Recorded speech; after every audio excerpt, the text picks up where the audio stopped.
All right, so now they've vacuumed 100 times, okay? And you are going to get out the vacuum piece as well as your cloths. One key tip, I try to put 10 cloths up here so that I already know that I have all my cloths ready. All right, and you want to make sure that you only get the vacuum piece out. You don't want to take out anything else at this time because you want to build that excitement. Okay, we are going to put the cloth on here. One key tip, you're going to put the holes through here. Okay, I actually take my fingers and hold the top down, which makes it a lot easier, and then I twist this and grab it with the bottom part of my finger so that way it's all held at one time. Okay, I'm going to stick it in here. All right, so now you just did 100 strokes back and forth, which was about, 6 months worth of cleaning in one spot. Cool thing is your kids or your dog did not run across the spot in the meantime, all right? So I'm not going to do anywhere near that much cleaning. I'm just going to do a couple little strips here with the rainbow.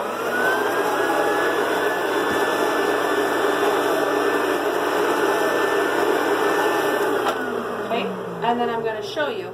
Now, you bought your vacuum to do what? To clean, right? All right, so if you bought your vacuum to clean and you just did way more cleaning than you normally do in a day, then how did we get all of this?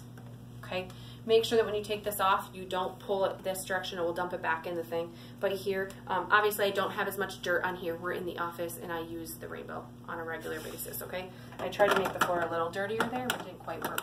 Somehow, ironically, you'd never guess this from me, but there is some glitter in here. So, we find that in every house. All right, so now that we have done this sample, we're going to say, now if you look at this closely, this was still all left in your carpet after all the cleaning that you've done. All of this sand is really sharp on all sides, so it can actually ruin your carpet. That's why your carpet gets matted down and why you have all that stuff going on. All right, so cool thing is I'm going to let you use it. This is the best toy ever. So all you have to do is push this down. A couple cool features. This does twist and turn. You can go completely flat underneath beds, mattresses, things like that. There is a sensor in here, so you can actually just turn this on and lock it on, and it will stay on, okay? Now you're going to let your customer vacuum. Here's a very important point. You literally don't ask them if they want to vacuum. You hand it to them, and you make them vacuum, okay? You should stick the wheels on it right before you give it to them so that they have all that together, and then you're going to follow them, making sure that things are out of their path. Okay, so if you see, like right now, there's tons of stuff all over the floor because we're just doing some training videos. So if I see this is on the floor, I'm going to go in front of them, pick up any of the kids' toys, move baskets, things like that. You want to encourage your customer to use this as much as humanly possible. The more they use it, the easier it's going to be for them, the more familiar they're going to be, the more likely they're going to want it. Okay, so after they've done all of their vacuuming, you're going to show them their dirty water. Once again, we didn't do a lot of cleaning here, so it's not crazy dirty. All right. I'm not going to lie, I am very notorious. I will pull all the hair out of here and show it. It is a wow factor. It definitely helps sell their rainbow to show what's in there, especially if they haven't had a dog for a while, or if they just did tons of cleaning and they're like, oh, I just cleaned all of that. Yeah, I know, but you didn't really clean it because it's a difference in the cleaning power. Okay, so you want to make sure you do that. I usually actually have my customer dump it out outside. I say, oh, I need to wash my hands, and make them dump it. So that's one more reminder of what's really in their home, and they have to get rid of it. Okay, so we talked about the vacuum piece.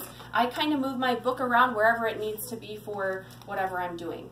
Okay, so one last question here. If I left right now and your best friend showed up, could you explain how this blows out nasty stuff and doesn't really pick up? Okay, looks like I kind of skipped that before the power nozzle, but that's okay. So the power nozzle here, it has the powerful revolving brushes. It'll help groom your carpet, leaving it look new. There is that auto sensor to shut it off, and if something gets picked up by accident. Okay, so if you suck up a curtain or a sock or something like that, this will actually shut itself off. Okay, so remember I told you about the rubberized bumper here on the front? So that if you are like me and clumsy and bump into everything, you don't have to worry about it. It does go low profile underneath the beds and mattresses. Has that bright LED light, and then it does have this quick release, which is super nice so that when you're vacuuming, you can just start doing all of your dusting or grab those cobwebs that are in that corner that you forgot about. All right, so now we're going to talk a little bit about dry methods of cleaning. So if you went outside today, and sir, you probably do most of the lawn mowing, right? Okay, if you went outside today and you went up and down the lawn, and then you went up and down the lawn again, and it wasn't mowing, would you still keep going? If your purpose was to mow the lawn? Probably not, right? Because you're wasting that time, that energy, and money in your gas fuel, okay? So we don't want to do that inside the home either. So you don't want to do that outside. Your wife probably doesn't want to do that inside, vice versa, okay? So we're doing the same thing in the house every day. We know that the dry vacuum is actually very unhealthy, and now it isn't working, okay? So why are we using it? On a regular basis, you're spending all this time, this money, and this energy, and attempting to get the house clean for all of the results like this. And how frustrating. There you go. See, everybody makes mistakes. It's just going to be fun to keep going. All right, so how frustrating is that? All right, you're not eliminating the dust and dirt. You're just simply relocating it. All right, so see what happens with all the dust? Okay. So the next thing we're going to talk about is the hard surface tool. You're going to pull that out of your box. You're going to talk a little bit about what they use for sweeping right now. And then you're going to do a sample just like we did with the vacuum, but on hard surface floor. Unfortunately, I have no hard surface floor right here, so I'm not going to show that to you. But remind them in the hard surface tool a few key features. You can use it on walls. You can use it on a ceiling fan. It will pull the stuff out of the cracks and crevices. You can use it to pick up water, which is really important. So if your toilet overflows or anything like that, just suck it all up. If they are going to suck up that water, make sure you tell them to use an empty basin, okay? Because it will shut off if there's too much water in there. Okay, so I am then going to do the same exact thing with the sample from the hard surface floors and explain to them why that's bad on their hard surface floors. After I'm done with that, as they are cleaning, once again, I'm going to hand it to them. I'm not going to give them an option. I'm going to hand it to them and they're going to use it, okay? We're going to talk a little bit about the tools, okay? So the basic tools that come with your rainbow are a dusting brush, which I don't have on here, but you have the dusting brush, okay? You have this little upholstery tool, which does your furniture, beds, things like that. And of course your crevice tool, just like normal, all right? And then I actually just slide these right on the front of my machine. At this time, you are also going to get out your coil cleaner and your inflator tool. Okay, make sure you show them that that inflator tool hooks to the back of the rainbow, and you're going to do the coil tool underneath the fridge. You can easily pull a couple cloths from underneath the fridge, so that's a key tip because you always have to have 10 cloths. You may as well use it where you can. Okay, so that is the tools. The last thing I do talk about at this point is the AeroFresh bag. I know we don't demonstrate this, but a couple key tips. It removes any stale or dusty air from cushions, stuffed toys, any pillows, things like that. It'll leave them feeling freshly fluffed with clean water washed air. So you're actually going to put it inside the bag.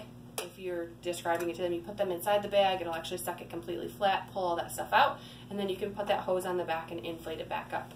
Okay, I do recommend doing this 3 to 5 times for every piece of whatever you're using, and to put any fresh air and eucalyptus or fresh air in your fragrance or whatever you want that to smell like when you're done. Okay, so you're going to go over all of that, and that is the gist of the tools that come with the rainbow. So remember, there's a difference between tools and accessories, which we're going to talk about next, okay?